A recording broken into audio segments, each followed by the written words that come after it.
Welcome to Inside Sim Racing. I'm Billy Strange. This edition of Test Drive is brought to you by our community. Tripcore asked me to race the 405 on the all-dirt version of Pikes Peak in Dirt Rally. This does happen to be on the PS4 using T300 base 599 Evo rim from Thrustmaster. The whole first section you can pretty much be flat out through. Also using Ricmotech GT Pro 1 pedals. With that, I get the question every time. That is a different box that is being used from Ricmotech with an adapter that allows me to plug into the T300 wheelbase. All on a GT Omega ART chassis. And special thanks to Thrustmaster. They saw that I wanted to use a TH8A as a handbrake. Plugged in via USB to the PS4 while using an H-pattern shifter plugged into the base, and that is exactly what I'm doing here. So I'm showing that off. So full disclosure, Thrustmaster did send it to me. Thank you so much. They did not have to. That was very nice of them. So yes, thank you, and now we get to see how it works in the video. And it works quite well. This is not a perfect run going up Pikes Peak, but it is the damn best that I could do. I could hit different sections very good, but putting it all together, I would always get one section better than the other, and it was driving me crazy. I spent a little time on this, trying to get this as best as I could. So my main goal was to try and beat Ari Vatanen's record. I believe this was in '88 when he drove it up Pikes Peak, and I think it was around a 10:47 with this car. So I wanted to see if I could beat his car. Very quickly I found out, even without adjusting the setup in the car, that was possible. So then my next goal was to try and see how close I could get to my personal best with the Sebastian Loeb car on the all-asphalt version. And my other goal was just to not have any penalties, not have any offs or running into and killing people and getting the 15-second penalties or resetting the car. So that is the run you are seeing right here.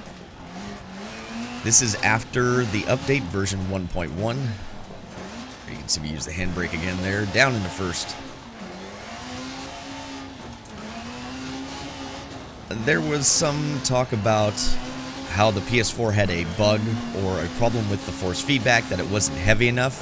And while I did notice that the feedback didn't particularly seem to be as heavy as the PC version, I didn't think it was all that bad, but in all seriousness, the asphalt or the tarmac force feedback in the game really is not great, in my opinion. You don't get a sense of weight transfer or side bite, whatever's going on between the physics and the force feedback and the on-screen cues. It just does not translate on asphalt very well.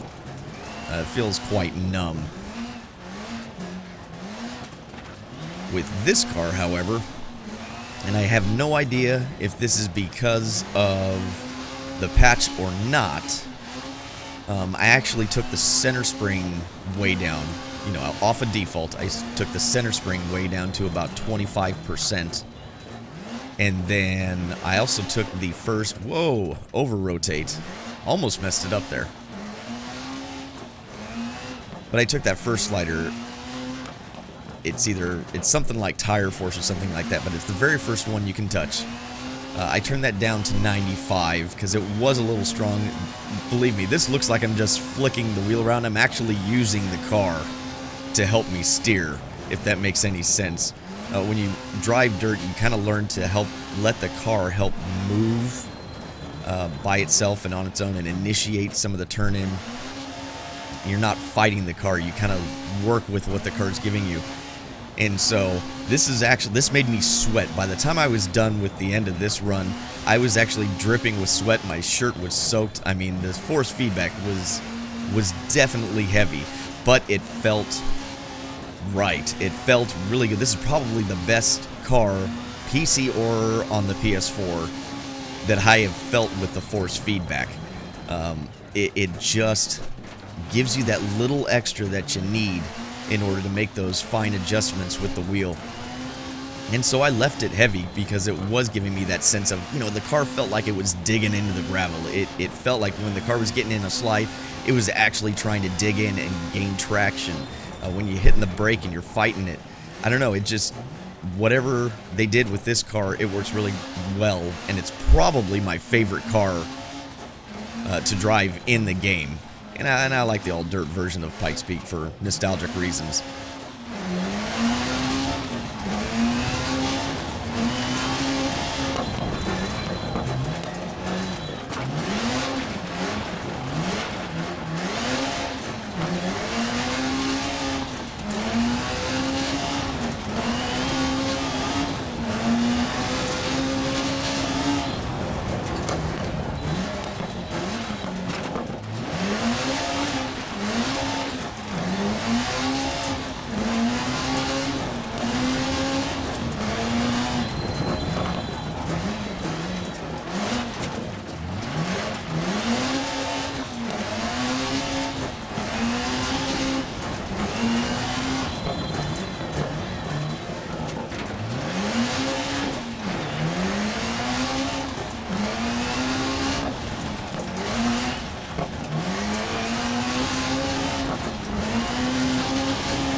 Little conservative there, just wanted to make sure I wasn't going to run it off. And now, up to this point, in another run, I'd actually had my best run. I was faster than this, and I thought I could make it through there in 6th gear and flick the car, and I just went right off the side. And even here, I drive it in just too deep. I did make a brake pressure change, lessen the brake pressure, and then I also put 1 click of brake in the balance to the rear to help rotate that car.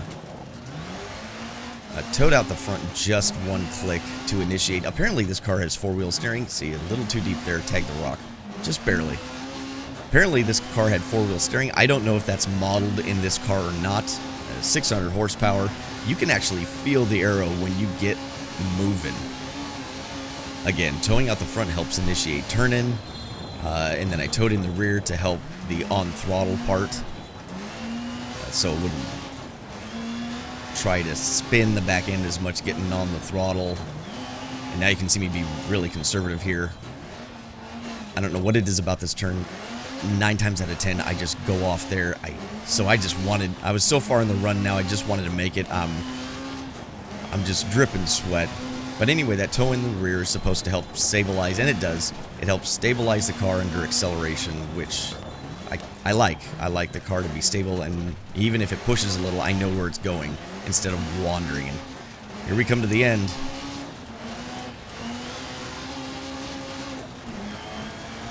And just barely, I mean just barely missed getting under 9 minutes. All those little mistakes I had, that one over-rotate I had was ridiculous. You know, that could have put me under 9 minutes easily. So when I looked at the leaderboards right after this was done, that puts me 38th in the world. Doesn't say, you know, percentage of gamepad versus, you know, wheel users or who has what assists. But I'm not running traction control or ABS. And for me, 38th, that's pretty good. So I will take that. Under 9 minutes would have put me in the top 30. Such an excellent car to drive. And you'll see that there are points where the car, you can see it right there where the car is dancing, that if it gets enough side bite, I mean, in the very beginning, I was having to restart every once in a while because I could get the car to traction roll. It's pretty crazy. And now on to our community. In response to my race room test drive with the Nissan 300ZX or ZX, CCL714 says, downloaded, but I haven't driven them yet. I'll jump on them this weekend. I'm with you, Billy. I love the older cars as well. I love it when Sims think outside the box and offer older cars. Road Atlanta has classic car racing this weekend, and I'll be there front and center. And yes, I tend to like everything. That's a good thing and a bad thing. And on a side note, Craig Bennett, that drives the 1974 UOP Shadow DN4, had a really nasty crash at Road Atlanta coming on, I believe it was the front straightaway, if I'm not mistaken. Turn 12. I think that's the front straightaway. His throttle stuck and he hit the fence, and he had to be life flighted out of there. He'll make a full recovery, but unfortunately he has a very long road to that recovery, and so send him the best. Nobody likes to, no racer or anybody, race fan for that matter, likes to hear of somebody getting injured like that, and it was apparently it was pretty bad. But on the notion of the classic car deal, I tend to like everything. I love cars from the older era. Once again, I kind of explained it in the race room video where you don't tend to see those cars. The newer cars are, I would think, easier. It seems easier, at least, to get the licensing for those cars.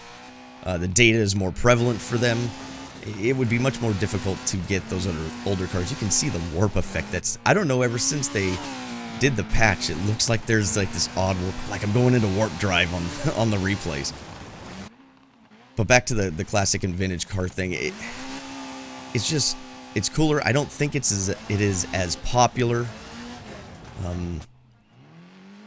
I don't know the range of people that play sim racing and that are interested in the older stuff. I like the new stuff just as much as the old stuff. You can throw a GT3 car at me, and I'll have just as much fun with that as I would a Group C car or a car like this. It would just be cooler. I like it when these sims go outside the box like Race Room has and gave us the GTO cars. There's the GTU that they could pull from. There's Group C. There's the GTP cars. You can even take the Formula 5000s. I mean, those things were basically Can-Am cars with Group 7 cars with no fenders. Big, big old monster V8 engines in them. I think that Shadow that was unfortunately crashed along with Craig was 8,300, upwards of 8,300 cc's. Just ridiculous cars, and if they're done right, they can be immensely challenging and rewarding because the technology was, the tire technology and suspension technology and aero technology, that was all changing at such a rapid rate. So it was really cool to see the progression. Not that I was around then, but I do have a love for watching and learning about the older stuff. So I'll pose that question to anybody else. What do you think about the classic and vintage cars in a sim? Is that what you're more into? Or are you more into the newer stuff, the newer GT3 and prototypes? Or are you like me and you just like everything? I'd love to hear your thoughts on this. Leave a comment below if you would. That way you can be a part of our community. Again, thank you so much for watching this video. I hope you enjoyed it. I hope you had fun seeing this. I mean, this is my personal best, so hopefully it was a good video for you. And yeah, for more dirt rally coverage, stay tuned to Inside Sim Racing, and I'll catch you guys in the next video. Take care.